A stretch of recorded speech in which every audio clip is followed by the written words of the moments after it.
Assalamu alaikum everyone, this is Ahmed. Welcome to Arabic Secrets course. This is just an introduction video that gives you an idea of what you are going to learn. In this course, you will learn MSA, which stands for Modern Standard Arabic. And since I call this tutorial Arabic Secret, you might hear some things about the language that most Arabic people don't know. We are going to start from zero to intermediate level, and also I will tell you everything you need to know about the Arabic language. So I recommend watching all the lessons and not skipping any, even if you already know the basics. Now let's start from the history of Arabic language. What is Arabic language? Where did Arabic language come from? Well, Arabic language is very old language. It's a member of Semitic family of languages dating back to the 25th century BC. It's having emerged in the 1st century AD, and it was spoken by the nomadic Bedouin tribes before Islam.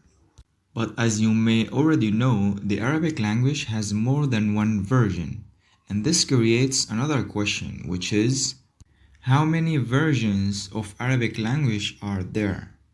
There are 3 versions: classical, spoken, and standard. Classical is also called Quranic Arabic and refers to the preservation of the language that was made by Quran and scholarship in Islam. Spoken, unlike classical, and refers to many dialects that are spoken in different regions. For example, in Iraq, people speak different from Syria, and in Syria, people speak different from Egypt, and so on. Standard is the one that is used today in government, law, formal interviews, and all types of media, like websites, news, newspapers, books, etc. It's like classical, but it does not have those difficult and heavy words like classical does. Standard refers to Fusha or MSA, which is Modern Standard Arabic, so I will just use the term standard throughout the course. Now, which version of Arabic language should you learn? And this is a very important question.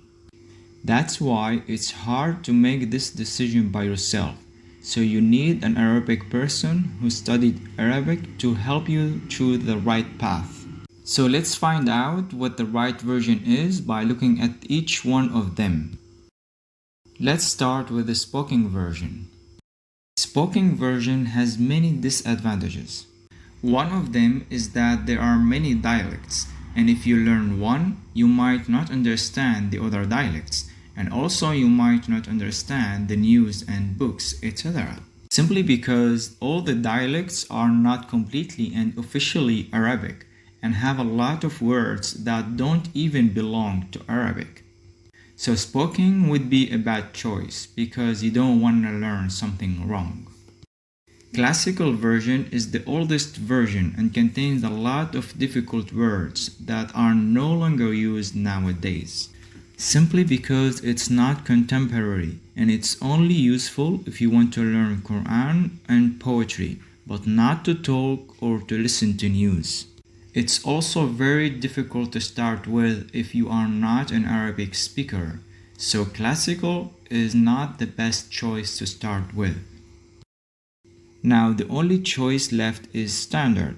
Let's see what advantages does the standard have.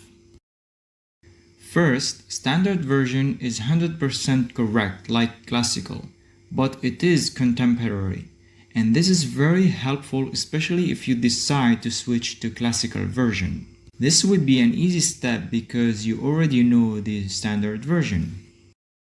Second, if you talk in Fusha, which is standard, 90% of Arabic people will understand you, simply because they use it in their daily life, like we mentioned earlier. For example, in government and law, in formal interviews, and all types of media, like websites, news, newspapers, books, etc. Third, if you decide in the future to learn more than one dialect, that wouldn't be an issue anymore because you already know the base and the essential of the language, which is the standard version. As you can see, the standard version won here. And also, as an Arabic person, I absolutely encourage you to learn the standard version. And there are many reasons for that. We just mentioned some of them. Okay, now we know where to start. But before we move on to the first lesson, let's just talk about an interesting part of the Arabic letters. The initial version of the Arabic letters were without dots, as you can see here on the right side. And the nomadic Bedouin tribes were able to read and write without making any mistakes because they were very good at it. But after the spread of Islam, the non-Arabic people who entered the Islam had difficulties reading the Quran. At that time, the Caliph or the leader of Islam was Ali bin Abi Talib, the cousin of Muhammad, peace upon him. He asked the most famous Arabic grammarians to solve this problem so people can learn how to read the Quran. And those two famous Arabic grammarians are Nasr ibn Asim and Yahya ibn Yamr. They invented the system of dots to distinguish each of these letters. As you can see on the left side, some of these letters have dots, and these are used in the standard version nowadays. A few years later, again the foreign learners who were learning the Quran had other difficulties spelling some words properly. And to solve this problem, Ali bin Abi Talib appointed another famous Arabic grammarian for this task. This famous Arabic grammarian called Abu al-Aswad, who devised a system of diacritics to signal the three short vowels. The diacritics are called in Arabic tashkil, which is just a phonetic guide that helps people read the ambiguous words correctly.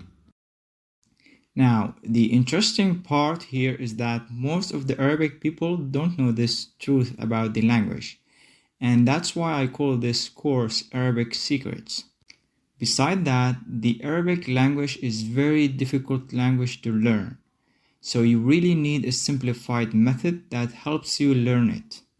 And that's why we put a lot of effort into this course to make it simple and easy for learners, by focusing only on the important things and leave the other things until they become important.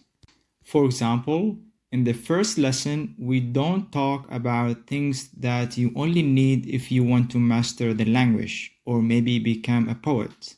Instead, we first focus on the things that the learners need, so things make sense to the learners. In the future videos, we are going to learn all of these concepts and rules, so stay tuned so you don't miss out any of them. Now, with all this information, I think we are good to go. So let's jump into the first lesson. See you in the next video.